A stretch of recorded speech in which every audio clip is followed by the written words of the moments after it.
Jemaat yang dikasihi Tuhan, mari kita mengambil waktu sejenak untuk bersaat teduh sebelum mulai ibadah pada hari ini.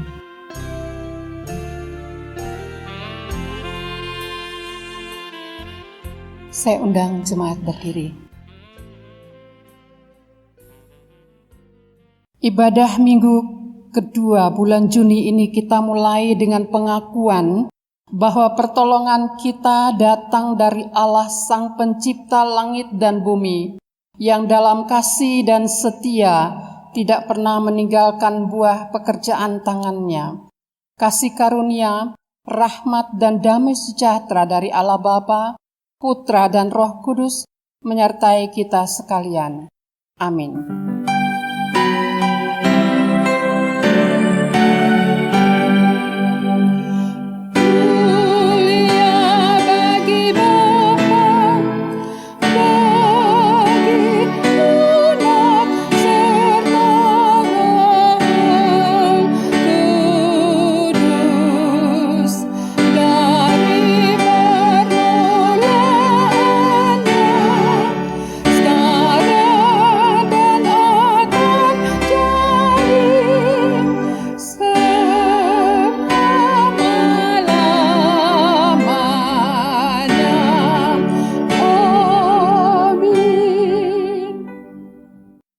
Tetapi kuduskanlah Kristus di dalam hatimu sebagai Tuhan, dan siap sedialah pada segala waktu untuk memberi pertanggungjawab kepada tiap-tiap orang yang meminta pertanggungjawab dari kamu tentang pengharapan yang ada padamu, tetapi haruslah dengan lemah lembut dan hormat.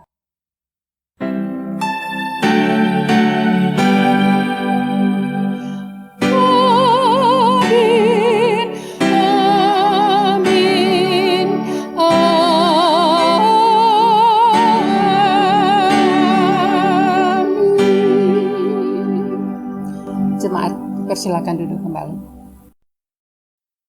Selamat pagi Bapak Ibu dan saudara-saudara sekalian. Kita mengucap syukur karena penyertaan Tuhan yang ajaib, maka kita masih dapat menikmati ibadah minggu pagi ini walaupun secara online.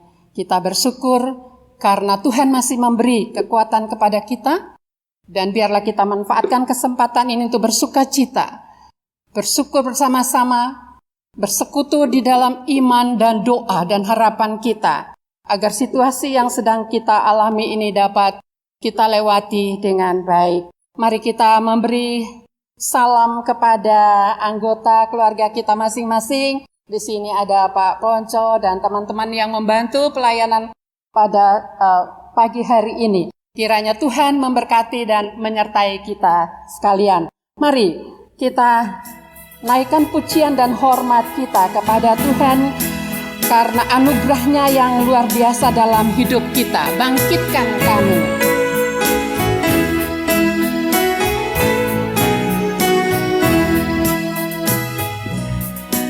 Pujilah Tuhan atas anugerah Yesus anaknya mati bagi manusia. Haleluya bagi Tuhan, pimpin ku berbakti. Haleluya bagi Tuhan, bangkitkan kami.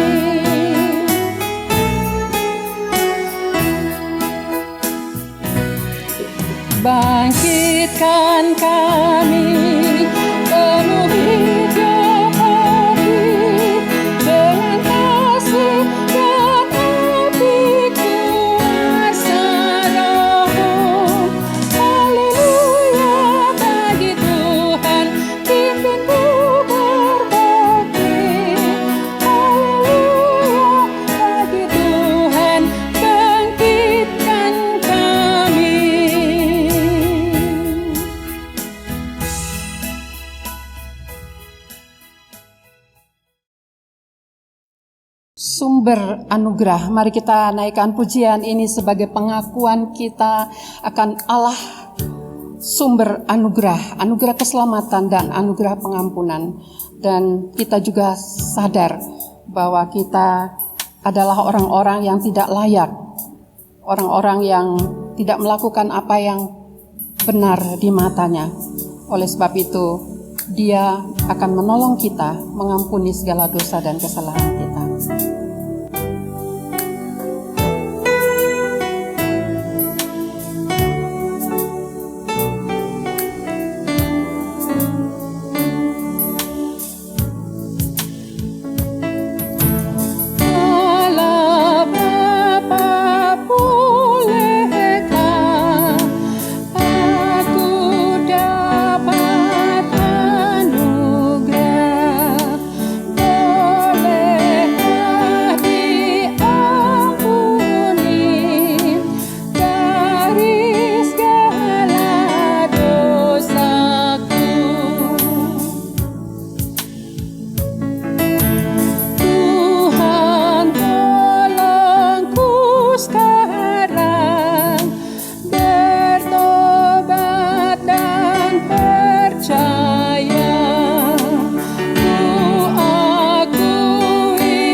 Mari kita berdoa. Kami mengakui Tuhan bahwa Engkaulah sumber anugerah. Tanpa Engkau kami bukan siapa-siapa. Tetapi karena anugerah pengampunan-Mu kami boleh ada di hadapan hadirat-Mu. Di dalam pemberitaan Injil, dalam situasi tertentu kami begitu takut dan khawatir. Dalam banyak hal kami tidak melakukan apa yang seharusnya menjadi bahagian hidup kami untuk menjadi teladan bagi orang lain. Oleh sebab itu Tuhan, kami datang kepadamu, mampukan kami untuk hidup benar di hadapan hadirat-Mu. Di dalam nama Tuhan Yesus Kristus, kami percaya akan kuasa darah-Mu. Amin. Saya undang jemaat berdiri. Berita anugerah bagi kita, sabarlah kamu seorang terhadap yang lain, dan ampunilah seorang akan yang lain, apabila yang seorang menaruh dendam terhadap yang lain. Sama seperti Tuhan telah mengampuni kamu, kamu perbuat jugalah demikian. Amin. Silakan duduk. Pakailah hamba hari ini. Kita akan nyanyikan lagu ini sebagai persiapan kita untuk membaca dan merenungkan kebenaran firman Tuhan.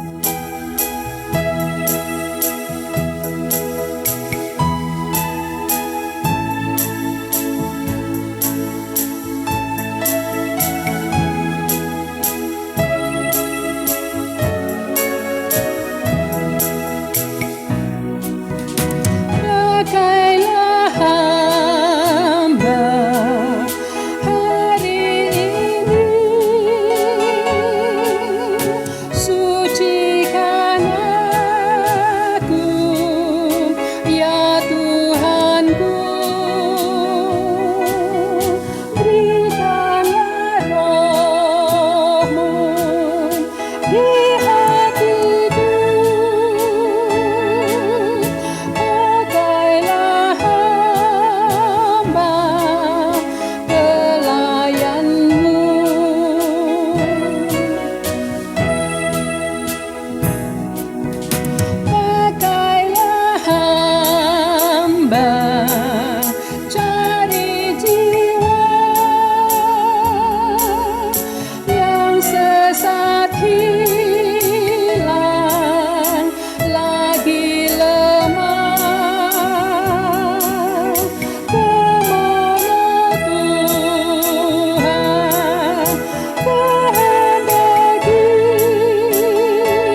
Mari kita berdoa.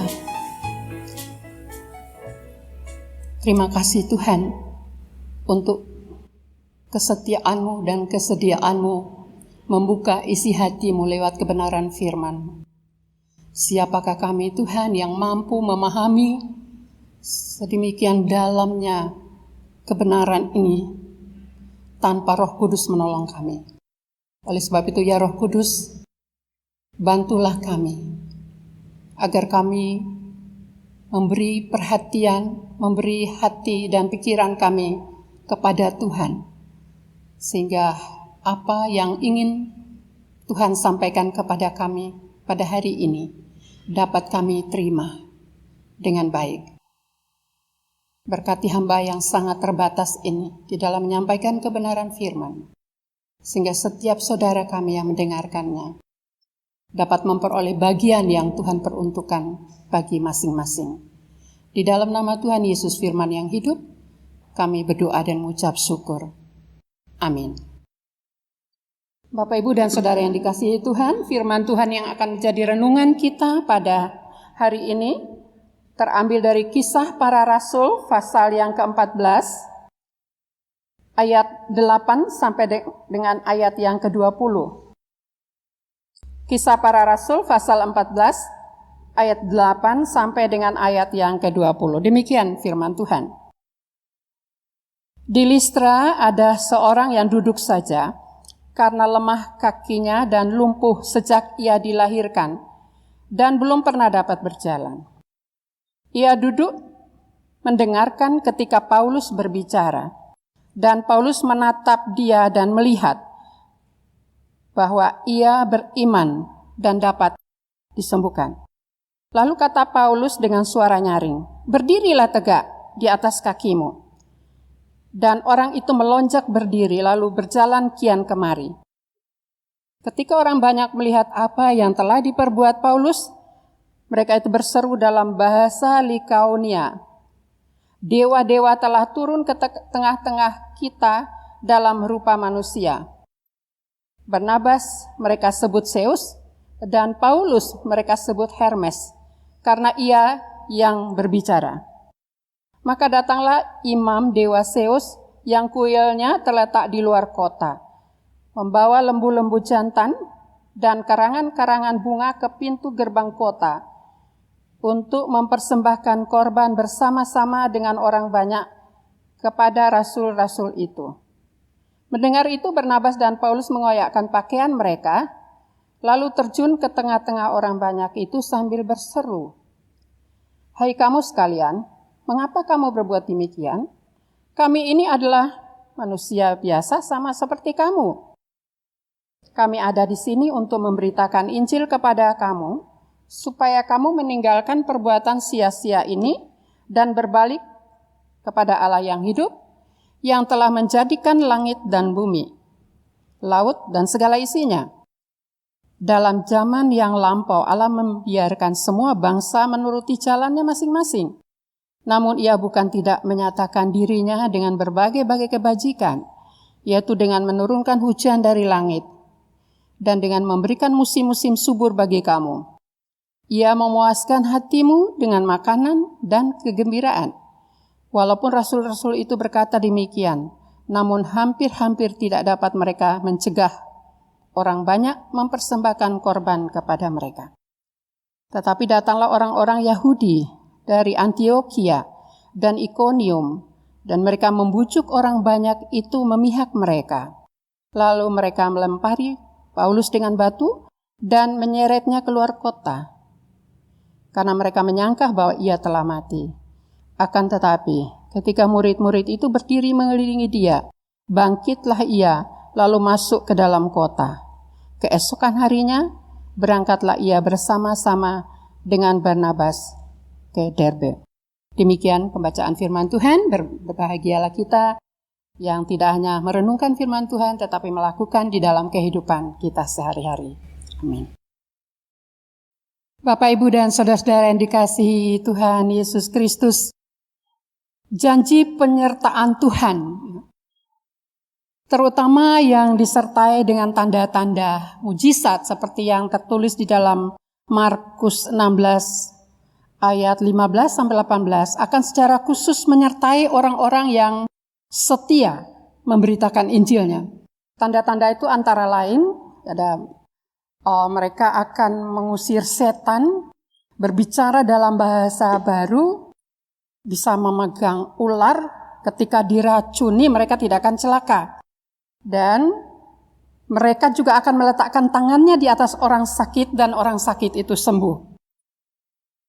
Tanda-tanda ini akan menyertai mereka yang sungguh-sungguh setia dalam pemberitaan Injilnya. Dan terlebih apabila kesaksian Injil itu dilakukan di daerah-daerah yang penyembahan kepada berhala masih sangat kuat. Nah, inilah yang dialami oleh Paulus dan Barnabas dalam pelayanan mereka di Listra. Pelayanan Paulus kali ini tidak kepada jemaat tertentu, tetapi kepada orang-orang yang belum percaya kepada Tuhan Yesus. Ada tiga hal yang dialami dan dilakukan oleh Paulus dan Barnabas dalam bacaan kita hari ini. Yang pertama, ketika berada di Listra, Paulus dan Barnabas bertemu dengan seorang lumpuh. Di situ diberi penjelasan, ia memiliki iman. Dan menurut Paulus, tentu dengan pertolongan Tuhan, meyakinkan Paulus bahwa orang ini bisa disembuhkan. Dengan kuasa Allah, Paulus pun menyembuhkan orang itu sehingga ia bisa berjalan.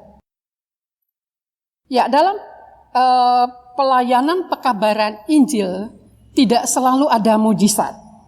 Kita ingat bahwa ketika Tuhan Yesus dalam hidup dan pelayanannya tidak setiap hari mengadakan mujizat. Demikian juga para murid.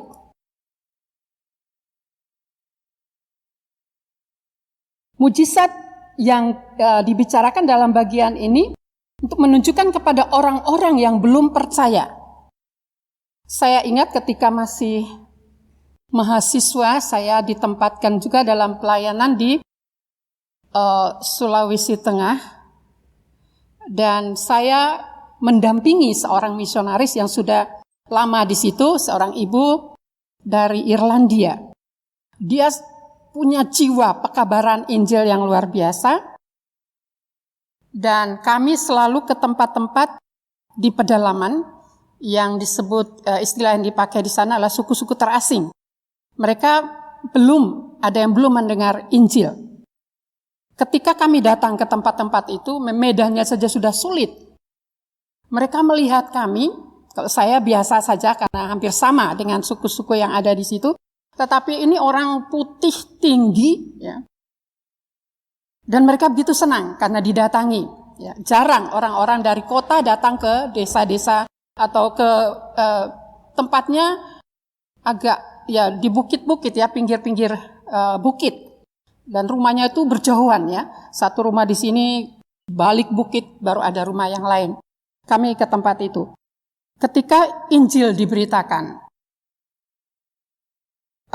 sulit untuk saya, padahal saya waktu itu sudah bawa alat peraga. Karena terbiasa melayani di gereja jadi gampang. Untuk menghadapi mereka dengan kepercayaan yang macam-macam. Itu luar biasa sulitnya. Tetapi kuasa Roh Kudus menolong teman saya ini.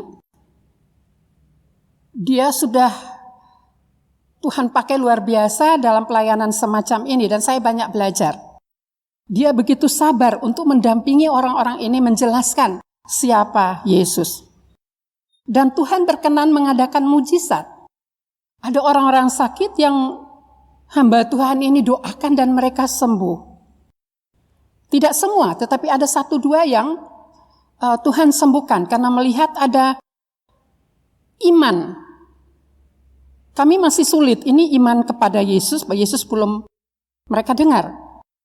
Tetapi mereka begitu percaya kepada tamu yang datang ini, orangnya putih, pirang, gagah. Dan ketika kami setelah berdoa dan mengalami pertolongan Tuhan yang luar biasa itu, mereka begitu menyanjung. Cara melihatnya beda. Ini orang dengan kekuatan gaib yang lain. Ya, kami malamnya itu duduk ya berdoa, Tuhan, ini tidak benar. Tetapi kami bisa pahami karena mereka belum pernah dengar tentang Yesus. Dan kami 1 bulan berada di tempat itu, dan hamba Tuhan, Ibu Els namanya, dia menjelaskan perlahan-lahan bahwa kami hanya pesuruh ya, istilahnya untuk mereka pesuruh, disuruh ya oleh Tuhan, Allah yang maha kuasa, lebih dari Allah-Allah lain yang mereka sembah pada waktu itu. Dan yang menyembuhkan, yang memberi damai sejahtera kepada kamu sekalian itu bukan kami.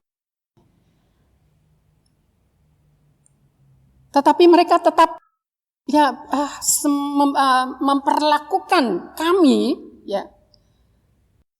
Kalau diperlakukan sebagai orang yang sangat penting juga kita sudah tidak enak ya, tapi semacam mendewakan tanda kutip ya, karena pemahaman mereka tentang Allah, tentang Yesus apalagi belum ada sama sekali. Tetapi perasaan tidak enak itu sudah ada pada hati kami bahwa ini salah ya. Dan Tuhan menolong sehingga ada 1-2 yang bisa baca, dibantu ya. Kami waktu itu membawa Alkitab, Lembaga Alkitab Indonesia juga mulai membagikan Alkitab, jadi kami bawa cukup banyak. Tetapi hanya sedikit yang bisa membaca. Menolong dengan perlahan-lahan menjelaskan siapa Yesus. Dan yang sudah bisa menerima, kami ajak ke kota untuk mendapat pelatihan lebih lanjut untuk kembali ke suku-suku mereka untuk melayani saudara-saudara di sana. Jadi apa yang dialami oleh Paulus dan Barnabas ini juga seperti itu ya. Ketika mereka menyembuhkan orang ini, orang-orang yang hadir begitu kagum ya. Sehingga mereka berteriak ya, berkata ini dewa. Dewa kita turun ya. Dalam rupa manusia. Dan banyak orang datang, mereka menyanjung-nyanjung kedua hamba Tuhan ini sebagai dewa. Dan kita lihat di sini bahwa mujizat itu terjadi. Tidak membawa mereka kepada Tuhan. Jadi sebelumnya Paulus sudah menjelaskan tentang siapa Yesus, siapa Allah yang hidup itu. Tetapi pikiran mereka belum sampai ke situ. Atau berbicara tentang Allah, tetapi mereka pikir tentang dewa-dewa. Ketika mujizat itu terjadi, mereka tidak sama sekali memikirkan apa yang Paulus katakan. Tetapi mereka cuma lihat mujizat yang terjadi dan bilang itu dewa.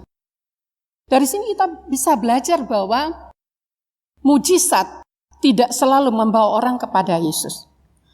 Kita lihat di dalam kehidupan bergereja dan kehidupan kita orang-orang percaya pun seringkali demikian. Banyak orang datang kepada Tuhan hanya untuk mujizatnya, tetapi bukan Tuhannya. Nah, orang-orang ini memang kebetulan belum kenal Tuhan. Tetapi betapa sedihnya ya, ketika kita lihat banyak orang datang hanya untuk mencari kesembuhan. Banyak orang datang hanya mencari berkat Tuhan. Mereka tidak berpikir untuk mengenal Tuhan dengan lebih baik. Ini sungguh-sungguh satu yang menyedihkan. Saya pikir Tuhan juga sedih. Kita ingat peristiwa 10 orang kusta datang kepada Tuhan untuk memohon kesembuhan. Hanya 1 yang kembali untuk berterima kasih. Oleh sebab itu Paulus dan Barnabas menolong mereka, katakan bahwa kami bukan dewa. Kami adalah manusia biasa, sama seperti kamu. Kami hanya datang membawa berita kesukaan, yaitu Tuhan Yesus Kristus yang sudah mati untuk kita semua. Dan dia bangkit. Dan dia menang atas segala dosa, atas segala Allah-Allah lain yang ada atau yang mereka percayai pada saat itu. Namun di sini dikatakan bahwa mereka terus-menerus datang dan ada imam kuil ya, imam dewa mereka datang dan juga banyak persembahan. Karangan bunga, binatang datang sebagai rasa kagum dan hormat mereka kepada Paulus dan Silas. Dan reaksi Paulus dan Barnabas maksud saya, mereka mengoyakkan pakaiannya, merendahkan diri, di hadapan Tuhan. Karena itu bukan tujuan mereka. Mereka bukan dewa, tapi mereka adalah pemberita Injil. Mungkin berbanding dengan apa yang dialami oleh Yohanes Pembaptis, saya ambil sedikit contoh. Ketika Yohanes Pembaptis hadir melayani, ya, dia juga didatangi oleh para imam dan mereka bertanya, siapakah engkau sebenarnya? Apakah engkau Mesias?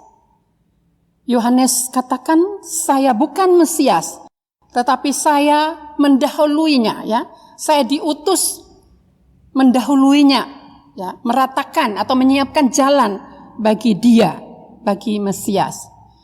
Dan ketika Tuhan Yesus masuk dalam pelayanan, jadi mereka pelayanan usia 30 tahun, ya. Usia Yohanes Pembaptis dan usia Tuhan Yesus itu beda 6 bulan, ya. Jadi Yohanes sudah masuk selama 6 bulan, kemudian dia sudah melayani, dia sudah membaptis, kemudian Tuhan Yesus masuk, Tuhan Yesus juga melayani dan membaptis. Kemudian murid-muridnya bilang, murid-murid Yohanes katakan, guru itu orang itu, ya, mereka tidak sebut Yesus. Orang itu yang bersama-sama dengan engkau, sekarang dia membaptis. Jadi semacam ada perasaan persaingan, ya. Tetapi yang menarik di sini, Yohanes katakan kepada murid-muridnya, bahwa kamu ingat gak waktu saya masuk dan melayani kalian, saya sudah katakan bahwa saya bukan Mesias. Saya mendahuluinya, ya, mempersiapkan jalan baginya. Dan ketika dia yang adalah Mesias itu datang, dan ketika banyak orang datang kepadanya, itu sudah seharusnya demikian. Jadi mereka mengikut Yohanes, murid-murid Yohanes seperti berharap, ya, bahwa dia yang sudah menjadi panutan ini, Yohanes ini sudah jadi panutan, tidak boleh disaingi oleh pendatang baru, yaitu Yesus. Tetapi di sini kita lihat bahwa Yohanes Pembaptis mengingat tanggung jawabnya. Ya. Walaupun dia dikatakan oleh Yesus bahwa dia adalah nabi, yang lebih besar dari nabi-nabi perjanjian lama. Tetapi bagi Yohanes, ketika dia melihat Yesus hadir, Yesus datang, dia katakan, untuk melepaskan tali kasutnya pun, saya tidak layak. Karena dia yang lebih besar. Jadi sekarang saya menolong kalian, tetapi ketika dia datang, semua orang harus taat dan percaya kepada dia. Ya. Jadi kita lihat di sini, Paulus dan Barnabas berhadapan dengan orang-orang yang tidak percaya atau belum percaya kepada Yesus. Sedangkan Yohanes Pembaptis berhadapan dengan orang-orang yang sudah mendengar tentang Yesus. Dan ada yang sudah percaya, tetapi pada akhirnya juga terjadi peristiwa-peristiwa yang membuat Yesus harus disalibkan. Jadi kita lihat di sini bahwa ketika Paulus dan Barnabas disebut dewa, ya, dan ketika Yohanes Pembaptis disebut Mesias, atau diagung-agungkan sebagai Mesias, mereka punya sikap yang sama, yaitu merendahkan diri di hadapan Tuhan. Mereka bukan apa-apa, mereka adalah hamba, mereka hanya pemberita. Bahkan Yohanes dikatakan, aku hanya suara dia.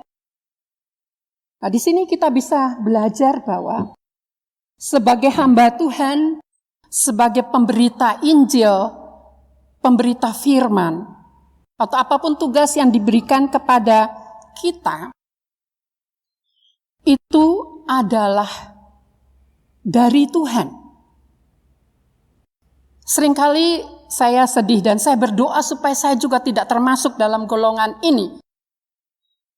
Karena mudah sekali hamba-hamba Tuhan itu merasa penting, apalagi sering dicari-cari, sering dapat panggilan khotbah gitu ya, terkenal, itu bisa berbahaya, bisa menjadi dewa. Mungkin dia tidak merasa jadi dewa, tetapi jemaat juga salah, ya, dalam arti mendewakan dia, akhirnya menjadi satu paket, ya. Ini bahaya, bahaya sekali. Setiap orang ingin merasa dihargai, merasa penting. Dan saya pikir seorang itu sesuatu yang biasa, ya. Tetapi di sini kita diingatkan kembali bahwa sebagai hamba Tuhan, sebagai pemusik, siapapun yang terlibat dalam pelayanan, singer, ya, pemimpin paduan suara, ketika mulai merasa penting dan dibutuhkan, bahaya ini pasti akan ada. Jadi merasa, mungkin jelas-jelas tidak dia katakan saya dewa, enggak. Tetapi kita sebagai jemaat bisa mendewakan. Kalau enggak beliau khotbah, mungkin kita enggak begitu perhatikan. Kita pilih-pilih. Ini terkenal, ini kurang, dan sebagainya. Nah, di sini sama-sama kita salah. Dan kalau ini terjadi, mari kita berdoa dan kita percaya Tuhan akan menolong kita. Siapapun yang memberitakan Injil, memberitakan firman, kalau dia menyampaikan kebenaran tentang Yesus, mari kita beri perhatian, memberi hati kita agar kita diubahkan. Dan juga bagi orang-orang yang memang dipakai Tuhan dengan karunia-karunia khusus, memang ada orang yang dikaruniai hikmat dan juga cara menyampaikan kebenaran firman Tuhan dengan berapi-api dan menarik banyak orang. Puji Tuhan. Tapi mari kita jangan mendewakan mereka, membuat mereka juga berdosa. Dan kita juga berdosa. Oleh sebab itu seperti yang dialami oleh Paulus dan Barnabas, kemudian Yohanes Pembaptis. Kami adalah orang-orang biasa yang diberi tanggung jawab. Dan Yohanes Pembaptis katakan, mari kita menunjukkan hati dan perhatian kita hanya kepada Tuhan saja. Pelayan-pelayan Tuhan, pemberita-pemberita Injil, mereka yang terlibat di dalam pelayanan, tidak harus berkhotbah, adalah alat Tuhan. Kita doakan dan kita syukuri, supaya mereka juga terus berjuang dan melayani bersama dengan Tuhan dan bersama dengan jemaat penuh kasih karunia dan kebenaran. Ini tidak mudah. Orang bisa digoda orang bisa bertahan ketika dalam penderitaan. Tetapi orang tidak tahan ketika berada dalam posisi terkenal. Dan Tuhan selalu ingatkan bahaya ini. Sehingga Yohanes maupun Paulus dan Barnabas menundukkan diri di bawah kaki Tuhan. Mungkin mereka kata, ampun Tuhan, kami sudah dianggap dewa. Kesadaran ini menolong setiap kita untuk terus melayani Tuhan dengan tulus hati. Dan menolong banyak orang memandang kepada Yesus. Mereka boleh datang kepada Tuhan dengan berdoa kepada Tuhan Yesus. Tidak berharap, tidak bergantung kepada hamba Tuhan tertentu. Datang sendiri kepada Tuhan Yesus. Dan kita lihat di sini sesuatu yang luar biasa terjadi ketika Paulus dan Barnabas terus kuat di dalam Tuhan. Sehingga pada waktu muncul orang-orang Yahudi dari Antiokhia dan Ikonium, mereka tidak putus asa. Walaupun di situ disaksikan bahwa mereka berjalan kira-kira 160 km hanya untuk mengejar Paulus dan menghalangi pelayanan pekabaran Injil yang dilakukan oleh mereka. Paulus bahkan nyaris mati oleh karena perbuatan mereka. Sekalipun banyak tantangan, tapi mereka tetap menunjukkan identitas mereka. Mereka terus memberitakan Injil. Dan mereka selalu merendahkan diri dan katakan kepada orang-orang ini terus-menerus, walaupun banyak persembahan, banyak perlakuan istimewa, Tetapi mereka katakan, kami orang biasa. Dalam Kisah Para Rasul 28 ayat 31, di situ ada satu hal yang menarik di dalam bagian penulisan Kisah Para Rasul. Di situ dikatakan begini, pasal terakhir, ayat terakhir. Dengan terus terang dan tanpa rintangan apa-apa, ia, Paulus, memberitakan kerajaan Allah dan mengajar tentang Tuhan Yesus Kristus. Disimpulkan dengan terus terang dan tanpa rintangan apa-apa. Saya renungkan. Ini satu bagian kecil ya. Ayat ini satu bagian kecil di mana mereka tidak hanya sekedar dibatasi pelayanannya, tetapi ada kadang-kadang dilempari ya sampai hampir mati. Dan beberapa kali Paulus dipenjara, kemudian disiksa, tetapi pada akhir tulisan, ini menarik kesimpulannya. Dengan terus terang dan tanpa rintangan apa-apa. Ini sesuatu yang luar biasa. Artinya apa yang dialami oleh para pemberita Injil ini, hanya kasih karunia yang menolong mereka, sehingga segala yang tidak menyenangkan itu dianggap bukan apa-apa. Jadi kita lihat di sini, ketika mereka merendahkan diri dan menjadi seperti hamba yang sesungguhnya, hanya taat kepada Tuhan, penghalang-penghalang yang terjadi itu mereka anggap tidak apa-apa. Dari sini kita belajar bahwa tantangan itu pasti ada. Tetapi ketika kita memberi perhatian kepada tantangan yang kita hadapi, kita akan terbatasi ya, hati dan pikiran kita untuk misi yang sesungguhnya. Dan saya pikir mujizat yang terjadi di dalam kehidupan kita, dalam penyertaan Tuhan sehari-hari adalah ketika kita tetap percaya kepada Tuhan Yesus dalam situasi saat ini. Situasi yang kita harapkan menjadi lebih baik, tetapi saat ini tidak. Dan saya menyaksikan sendiri ya, paling tidak di dalam harapan dan doa bersama dengan ya Bapak Ibu sekalian, bahwa kita melihat penyertaan Tuhan dan keajaiban Tuhan terjadi setiap saat. Ketika pagi hari kita bangun dengan kesegaran yang dari Tuhan, kita melihat betapa Tuhan mengasihi kita. Dan ketika saudara-saudara kita yang mengalami kondisi lemah dalam saat-saat ini, Tuhan memberi pengharapan.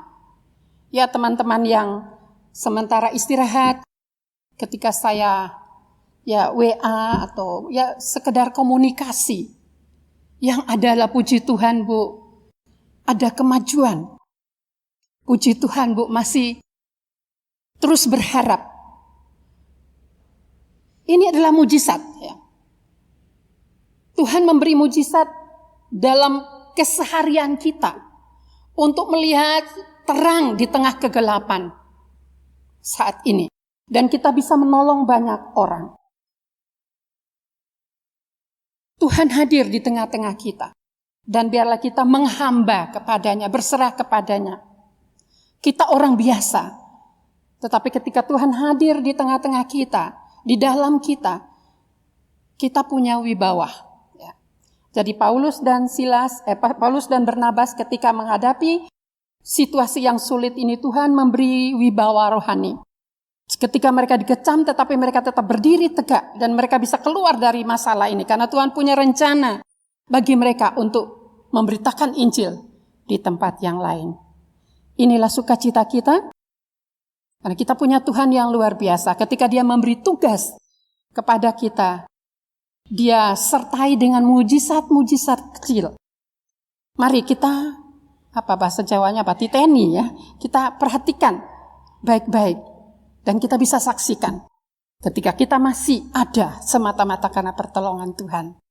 Para pemberita Injil, para pencinta Injil, disertai Tuhan sesuai dengan janjinya. Dia akan menyertai kita sampai kesudahan alam. Percayalah. Amin. Mari kita berdoa. Terima kasih Tuhan Yesus, bahwa ketika Engkau mempersiapkan kami untuk menjadi pemberita-pemberita Injil, baik lewat kata-kata, lewat hidup kami, Engkau sertai dengan tanda-tanda ajaib. Engkau menjadikan kami model, Engkau menjadikan kami contoh bagi orang-orang yang berada dalam kesulitan. Kami berdoa dan kami percaya bahwa Engkau telah melakukannya untuk kami.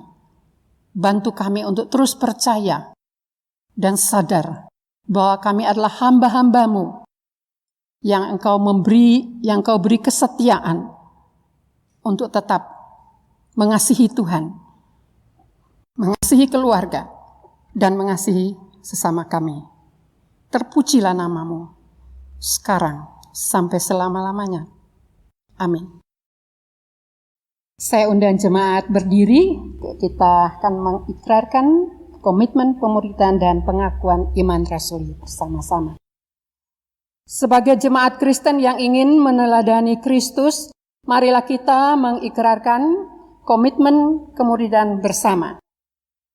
Kami bersaksi bahwa tidak seorang pun dapat sungguh-sungguh mengenal Kristus kecuali ia yang mengikutinya setiap hari dalam kehidupan. Dan sebagai bagian dari gereja yang marilah bersama-sama dengan gereja-gereja di sepanjang segala abad dan tempat kita mengikrarkan pengakuan iman rasuli.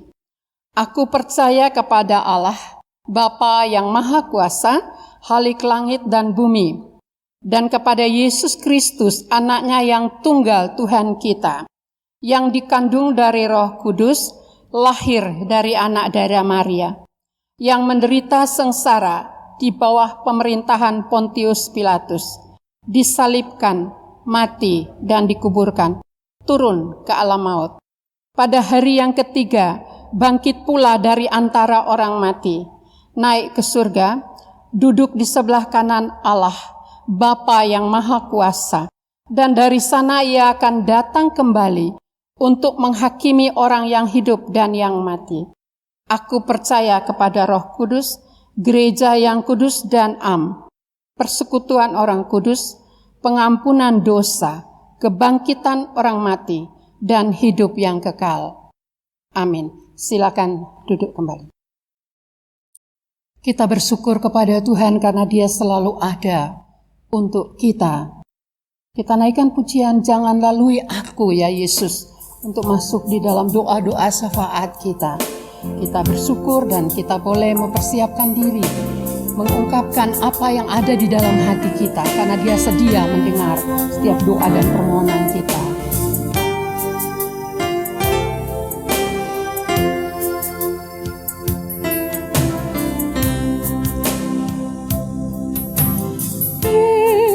Yesus Tuhan penebusku,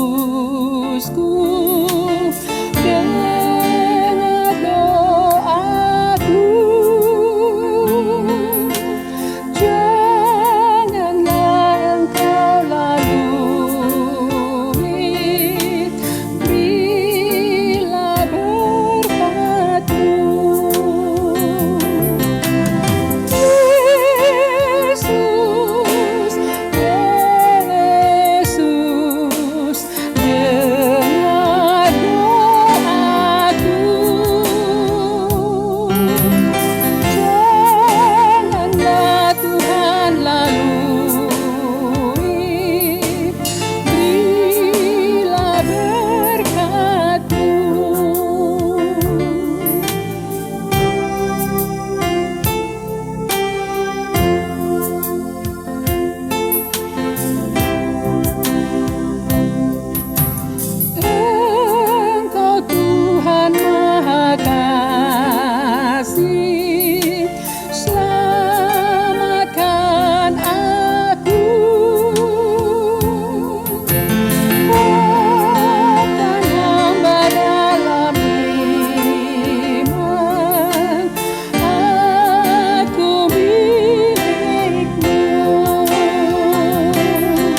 Terima kasih Tuhan Yesus, karena kami boleh datang kepadamu sebagaimana kami ada. Kami menyerahkan anggota-anggota keluarga kami yang pada saat ini dalam pemulihan kesehatan.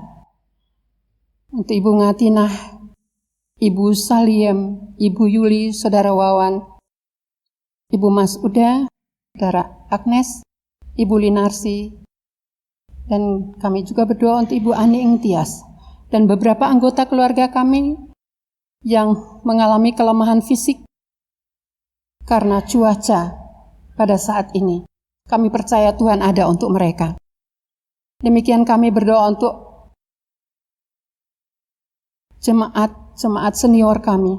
Terima kasih Tuhan, sampai saat ini mereka masih menikmati pertolongan dan kasih sayang Tuhan. Baik mereka yang ada bersama-sama dengan kami di Kota Kudus, maupun mereka yang berada jauh dari kami. Kami percaya bahwa kasih sayang Tuhan juga mereka nikmati. Kami berdoa untuk anggota keluarga mereka untuk dapat mendampingi orang tua kekasih kami ini dengan baik dan dengan penuh kasih dan kesabaran yang dari Tuhan. Kami bersyukur dan berterima kasih untuk anak-anak kami yang telah menyelesaikan bagian mereka untuk ujian akhir dan kenaikan kelas. Kami percaya bahwa Tuhan telah menyertai mereka. Dan biarlah waktu-waktu ke depan ini juga mereka dapat menikmati masa-masa yang ada, baik libur maupun ada kegiatan-kegiatan di rumah, supaya mereka dapat bersukacita bersama-sama di tengah keluarga. Untuk anak-anak muda kami yang masih dalam tahap akhir menyelesaikan tugas mereka, untuk Agatha dan Shirley, Tuhan beri semangat yang baru senantiasa untuk menyelesaikan bagian mereka masing-masing, sehingga dapat menyelesaikannya tepat pada waktunya. Kami terus berdoa juga untuk pekerjaan dari anggota jemaat-Mu yang sudah Tuhan percayakan saat ini, bahwa di tengah pandemi ini begitu sulit, tetapi Tuhan masih menolong dengan cara-Mu yang ajaib.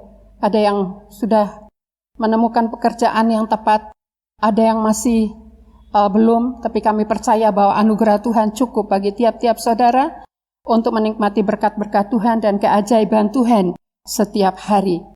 Terima kasih Bapa. Kami terus berdoa untuk tim pelayanan ibadah GKMI Jekulo.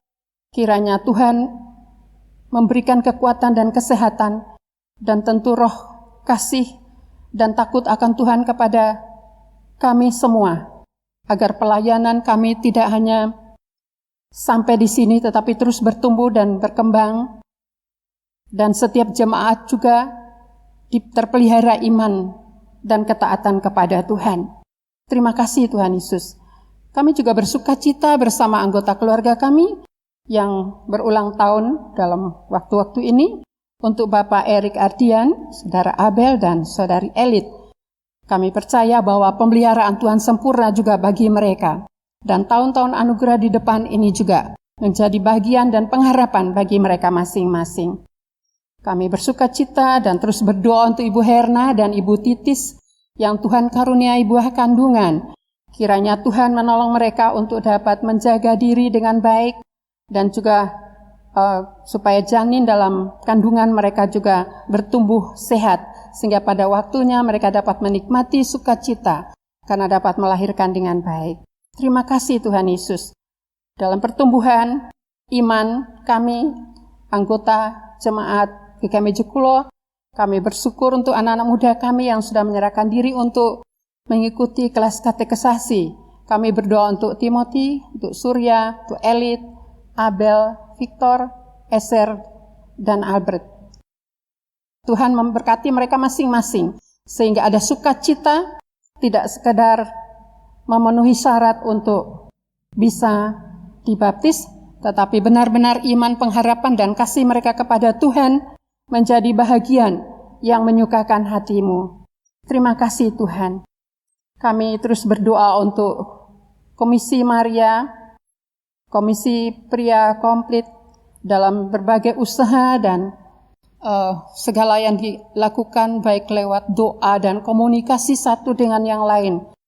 Kiranya Tuhan menolong walaupun tidak dapat berkumpul bersama-sama dalam persekutuan bersama, tetapi mereka juga dapat saling mendukung satu dengan yang lain.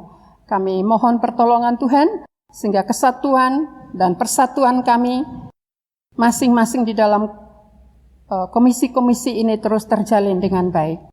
Terima kasih Bapak. Kami juga terus berdoa untuk Pos PI Poncomulyo, untuk kepala desa dan pertumbuhan kerohanian jemaat di sana dan kesaksian hidup di tengah-tengah masyarakat. Kami percaya bahwa Tuhan ada dan menolong mereka untuk terus menjadi teladan yang baik. Dan terus ada pergumulan doa yang sudah lama kami rindukan adalah pengurusan sertifikat tanah gereja dan tanah kubur di Poncomulyo. Terima kasih Tuhan, kami terus berdoa untuk Sinode, secara khusus untuk pembangunan gedung Geraha Muria Sinode. Kami percaya bahwa Tuhan sudah memulai dengan baik, Tuhan juga akan melanjutkan sesuai dengan rencana-Mu yang ajaib. Kami berdoa untuk panitia, kami berdoa untuk rekan-rekan yang bertugas mengerjakan pekerjaan pembangunan ini. Lindungi mereka dengan kekuatan-Mu dan kesehatan daripada-Mu. Demikian juga dana yang dibutuhkan, Tuhan juga cukupi. Dan berkati juga partisipasi gereja-gereja GKMI seluruh Indonesia, sehingga pembangunan ini bisa selesai pada waktunya. Terima kasih Bapak, kami berdoa untuk bangsa dan negara kami yang sampai saat ini mengalami kesulitan yang cukup berat berkaitan dengan peningkatan COVID-19. Dan secara khusus untuk Kota Kudus, kami percaya bahwa Tuhan mengontrol kehidupan kami dan Tuhan melihat segala yang terjadi saat ini. Berkati para dokter, para perawat, kami percaya mereka kelelahan, tapi kami juga berdoa kiranya bantuan dari luar untuk Kudus, demikian juga untuk beberapa daerah yang juga mengalami hal yang sama, kiranya ada kerjasama yang baik. Dan berkati juga rakyat Indonesia, supaya ada kesadaran untuk menjaga diri, menjaga keluarga, menjaga sesama, dengan memperhatikan protokol kesehatan dengan serius. Terima kasih Bapak, berkati aparat keamanan yang berkewajiban untuk menertibkan orang-orang yang tidak taat. Kami mohon Tuhan lindungi mereka. Terima kasih Bapak, berkati kami semua, dan biarlah sukacita dari Tuhan yang melampaui segala akal menolong kami untuk menjadi warga negara yang baik, menjadi anggota jemaat yang baik, untuk memuliakan Tuhan. Terima kasih Bapa. Hanya di dalam nama Tuhan Yesus, Tuhan dan Juru Selamat kami, yang telah mengajar kami berdoa. Bapa kami yang di surga, dikuduskanlah nama-Mu, datanglah kerajaan-Mu, jadilah kehendak-Mu di bumi seperti di surga. Berikanlah kami pada hari ini makanan kami yang secukupnya, dan ampunilah kami akan kesalahan kami, seperti kami juga mengampuni orang yang bersalah kepada kami. Dan janganlah membawa kami ke dalam pencobaan, tetapi lepaskanlah kami daripada yang jahat. Karena Engkaulah yang mempunyai kerajaan dan kuasa dan kemuliaan sampai selama-lamanya. Amin. Bapak, Ibu, dan Saudara sekalian, saya undang Bapak, Ibu berdiri. Kita mempersiapkan persembahan syukur kita kepada Tuhan dengan mengingat kebenaran firman Tuhan demikian. Berilah kepada Tuhan kemuliaan nama-Nya, bawalah persembahan dan masuklah menghadap Dia. Sujudlah menyembah kepada Tuhan dengan berhiaskan kekudusan. Mari kita berdoa. Terima kasih Tuhan untuk pemeliharaan-Mu yang sempurna bagi kami sampai hari ini. Begitu banyak masalah terjadi di dalam negeri kami, bahkan di kota kami tercinta. Dengan adanya COVID-19 yang semakin meningkat, kami bersyukur Tuhan bahwa Tuhan melindungi kami semua.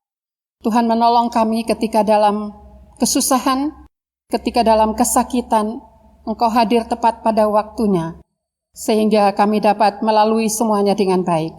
Terima kasih untuk berkat yang dapat kami terima, dan kesempatan ini dapat kami kembalikan bagiannya Tuhan.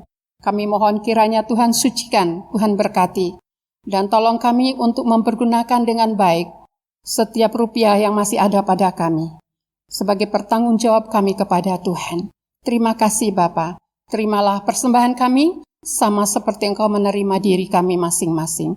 Di dalam nama Tuhan Yesus, sumber kehidupan kami berdoa dan mengucap syukur. Amin. Silakan duduk. Mari kita naikkan pujian persembahan kita, taburkan benihmu pagi-pagi hari ini.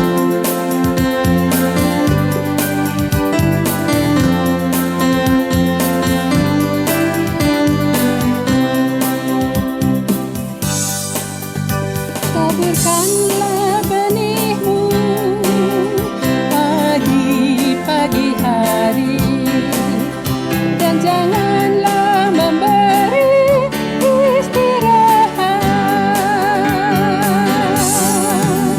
kepada tanganmu pada petang hari, karena engkau tidak mengetahui apakah ini atau itu, apakah ini atau itu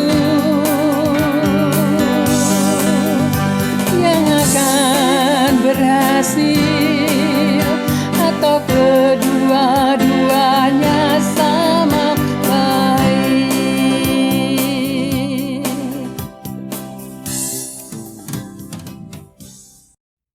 Injil dikumandangkan. Mari kita masuki hari-hari yang ada di depan ini dengan satu tekad untuk terus memberitakan kasih karunia Tuhan, kabar baik tentang Tuhan Yesus Kristus bagi setiap saudara kita yang membutuhkan pertolongannya.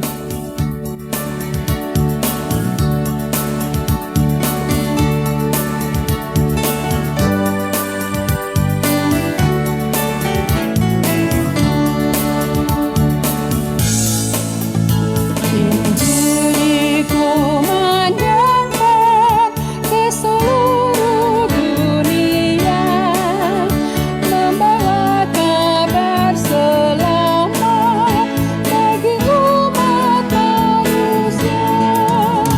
Besar kasih Allah, anaknya diberikannya, agar orang yang percaya beroleh hidup kekal.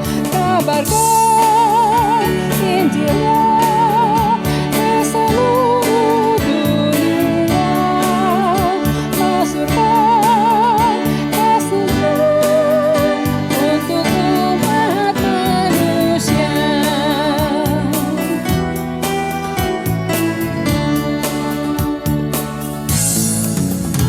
Injil dikumandangkan, mengingatkan dunia, bagi yang menolak Tuhan pasti akan binasa.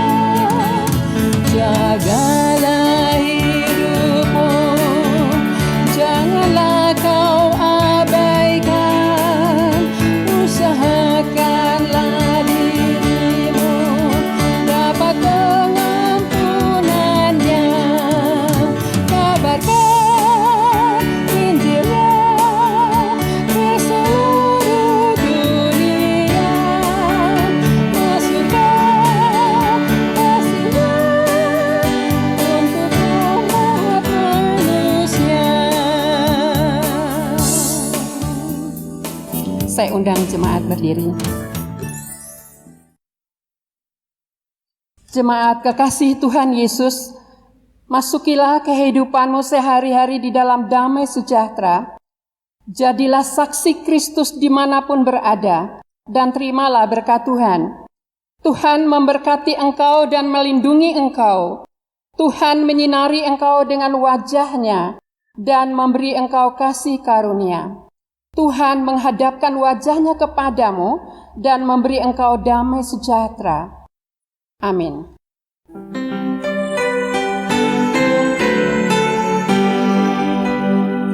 Kepada Allah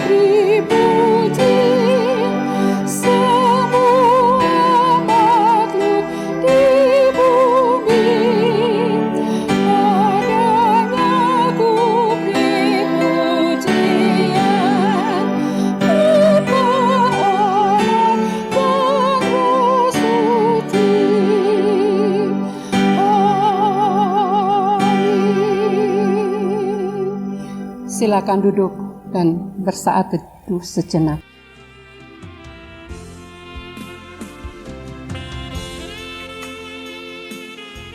Amin. Ibadah di minggu kedua ini, di bulan Juni ini telah kita laksanakan dengan baik. Kiranya anugerah dan damai sejahtera dari Tuhan Yesus Kristus menyertai kita sekalian. Saya tetap mengingatkan supaya kita disiplin menjaga protokol kesehatan dan kita harus tetap beraktivitas dengan penuh kewaspadaan dan kebijaksanaan. Jangan lupa gunakan masker dan berdoalah supaya kita dapat melewati masa-masa ini bersama-sama dengan dukungan satu dengan yang lain. Tuhan memberkati kita. Amin.